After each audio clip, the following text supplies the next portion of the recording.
Weeks before the Silicon Valley Bank collapse, several executives sold off large shares of stock, while mainstream media tells its audience to invest in them. On March 9th, the day before the collapse, Israel's two largest banks pulled up to $1 billion out of SVB, while Peter Thiel's Founders Fund withdrew millions and advised their clients to do the same. The next day, there was a run on the bank, and Silicon Valley Bank collapsed. Is this evidence of a controlled demolition or a hasty one?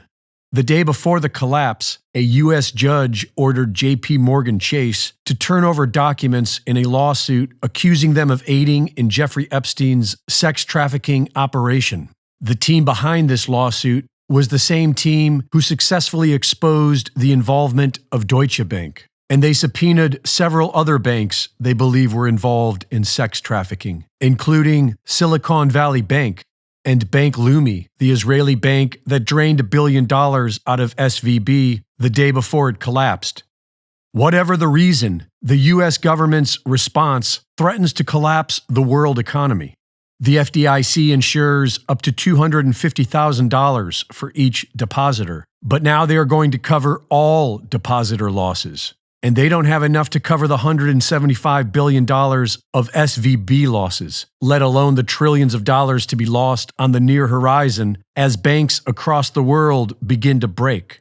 The systemic risk among GSIBs, global systemically important banks, is that they are so deeply connected that when one falls, they will all follow. Much of the world's economy is already collapsing due to the actions of the U.S. government and the Federal Reserve banking system. And much of the world has been preparing for the end of the U.S. dollar as a world reserve currency. After all the smaller banks die, the people will be left with the central bank, and their solution is the CBDC.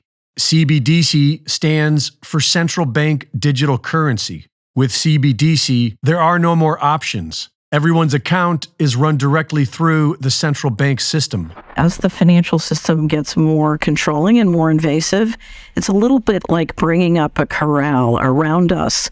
And CBDCs, central bank digital currencies, and vaccine passports or digital IDs are sort of the last shutting of the gate. It's hard for many people to imagine the risks here because we're so used to living with financial transaction freedom, and we don't understand that when this gate closes on us, we literally will be sitting in a system where the central banks believe that our assets belong to them, and they can dictate where we can spend money and what we can spend money on. If you don't behave, you can have your money turned off. There are 12 Federal Reserve banks, which are located in cities being considered for the 15-minute city model of the World Economic Forum. This is where it's all headed, and there isn't much pushback in the federal government. Utah Senator Mike Lee introduced the No CBDC Act last September, which will likely go nowhere. But we, the people, have much more sway over our local governments. An Oklahoma House committee unanimously passed a bill to protect Oklahomans from being forced to adopt a CBDC. It's time for we the people to unite with our neighbors and local communities and prepare to liberate ourselves from the central bank system. Recall our corrupt county officials and start looking into local barter and trade systems, because central bank digital currency is coming at us quickly and it equals financial enslavement. Reporting for InfoWars, this is Greg Reese.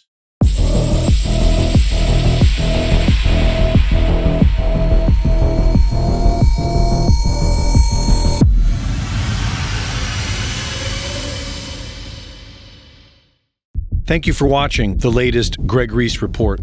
Be sure to go to reesereport.com to see my latest videos, sign up for my free newsletter, and subscribe for exclusive content.